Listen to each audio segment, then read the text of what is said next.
Hello everyone, welcome to Idea Radda. So আমি আমাৰ বাজেটৰ সিৰিজৰ থাৰ্ড সেশনটো আজি কৰিব ওলাইছো যত নেকি 7th নাম্বাৰ স্কিমৰ পৰা আমি ষ্টাৰ্ট কৰিম।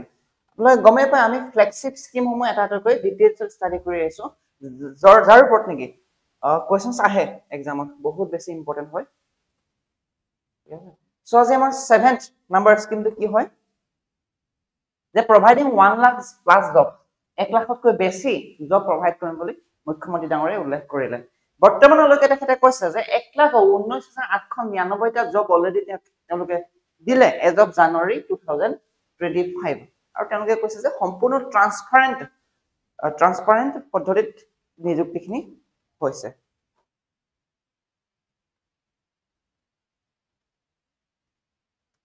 ইয়াৰ লগতে তেওঁ উল্লেখ কৰিছে বাজেটত এই ফ্লেগশিপ স্কিমটোত প্ৰভাইডিং 1 লাখ জবছ ইয়াত কৈছে যে অলৰেডি আৰু 40,697টা পোষ্টৰ কাৰণে এডভাৰটাইজমেন্ট ওলালে।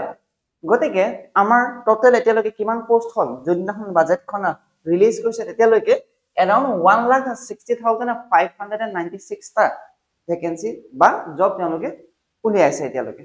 ঠিক আছে, আৰু কিছুমান কি হাইলাইটস আছে মানে কোন ডিপাৰ্টমেন্টত কিমান ৰিক্ৰুটমেন্ট হৈছে বা হ'ব সেইখিনি ইমান ইম্পৰ্টেন্ট নহয় এক্সামৰ কাৰণে।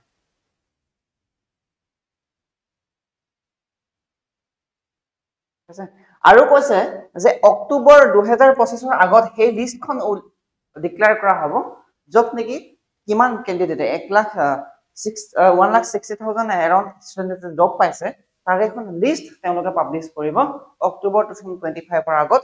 সেইটো কাৰণে তেওঁলোকে চেষ্টা কৰিছে যে এডিআৰই 2.0 ৰিজাল্ট যাতে অক্টোবৰ ভিতৰত ওলাই যায়। ঠিক আছে, গতিকে খুব সম্ভৱত এডিআৰই 2.0 ফাইনেল ৰিজাল্ট অক্টোবৰ ভিতৰত আহি যাব।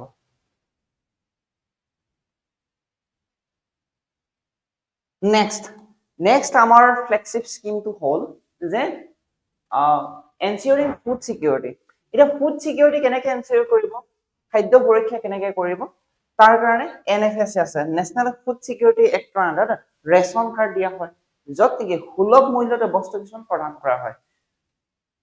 ইনফৰমেশনটো মনত ৰাখিবা যে 84% ৰুৰেল গাঁও এৰিয়াৰ 84% আৰু 60% আৰবান টাউন বা চহৰ এৰিয়াৰ 60% মানুহে এই এনএফএছ আন্ডাৰত ৰেচন কাৰ্ড লাভ কৰিছে নেশ্যনেল ফুড সিকিউৰিটি এক্টৰ আন্ডাৰত যিখন নেকি 2013 চনত অনা হৈছে।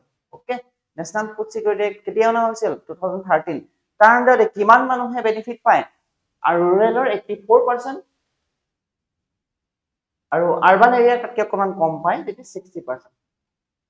ঠিক আছে, টাউন এৰিয়া 60% আৰু গাঁও এৰিয়াৰ 84% মানুহে নেশ্যনেল ফুড সিকিউৰিটি এক্ট 2013 আন্ডাৰত বেনিফিট লাভ কৰে বুলি কৈছে। এতিয়া চাবা ইয়াৰ আন্ডাৰত দিয়া কি হয়, বহুতে ডেফিনেটলি গমে পায় যে নেশ্যনেল ফুড সিকিউৰিটি এক্টৰ আন্ডাৰত কি দিয়া হয় বা এইবাৰ অক্টোবৰৰ পৰা কি দিয়া হ'ব নতুনকৈ সেইটো উল্লেখ কৰিছে। মচুৰ দাল দিয়া হ'ব 1 কেজি। ঠিক আছে, আৰু এডিশনাল 1 কেজি দিয়া হ'ব সেইবিলাক ফেমিলি যিবিলাক ফেমিলিত 5জনতকৈ বেছি সদস্য আছে। ঠিক আছে, চেনি সুগাৰ 1 কেজি দিয়া হ'ব, নিমখ 1 কেজি। ঠিক আছে, আৰু সাবসিডাইজ ৰেট কিমান টকা দিয়া হ'ব, মচুৰ দাল 25 টকা পাৰ কেজি দিয়া হ'ব, সুগাৰ দিয়া হ'ব 20 টকা পাৰ কেজি, নিমখ দিয়া হ'ব 10 টকা পাৰ কেজি। ঠিক আছে, subsidy rates may vary based on market prices. তো তেওঁলোকে উল্লেখ কৰিছে সাবসিডি ৰেটবোৰ ভেৰি কৰিব পাৰে উইথ টাইম।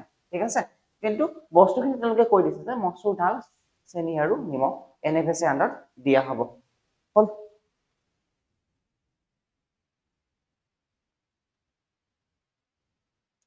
তেওঁলোকে কৈছে যে তাৰ কাৰণে 370 কোটি টকা আসাম বাজেটত তেওঁলোকে এলকেট কৰিছে। লগতে ফেয়াৰ প্ৰাইচ ষ্টপ মানে সুলভ মূল্যৰ দোকানসমূহক সাপোৰ্ট কৰিবৰ কাৰণে কিছুমান ব্যৱস্থা তেওঁলোকে গ্ৰহণ কৰিছে। হল, আমাৰ আগন্তুক নিউজটো হলে 200 ইয়াৰ্স অফ আসাম নিউজ নহয়, ফ্লেগশিপ স্কিম। ঠিক আছে, 9th নাম্বাৰ ফ্লেগশিপ স্কিম অষ্টাদশ মুকুতাৰ উন্নয়ন মালা বুলি পেলাই 18টা ফ্লেগশিপ স্কিম উলিয়াই নহয়। তাৰ 9 নম্বৰটো হ'ল 200 years of Assam tea supporting tea garden communities. এতিয়া টি গাৰ্ডেন কমিউনিটিক সাপোৰ্ট কৰিবৰ কাৰণে কি কৰিছে চাওঁ হা। One time financial assistant 6.8 lakh tea garden worker মানে around 7 lakh tea garden worker কি হয় 5,000 কৈ ওয়ান টাইম ফাইনেন্সিয়েল এসিস্টেন্স দিয়া হ'ব তো ক'ব গ'লে ফ্ৰী বিয়া হয় এইটো বাট যেহেতু দৰিদ্ৰ সীমাৰেখা তলত থকা মানুহে এখিনি পাইছে গতিকে yes it can be accepted right 6.8 lakh tea garden worker one time financial assistance হিচাপে 5,000 টকা কৈ দিয়া হ'ব যাৰ বাবে 342 কোটি টকা আসাম বাজেটত এলোকেট কৰিছে ওকে সো আজি তিনিটা স্কিম শেষ কৰিলো নেক্সট 10th নাম্বাৰ স্কিমৰ পৰা আমি নেক্সট ভিডিঅ'ত আৰম্ভ কৰিম থ্যাংক ইউ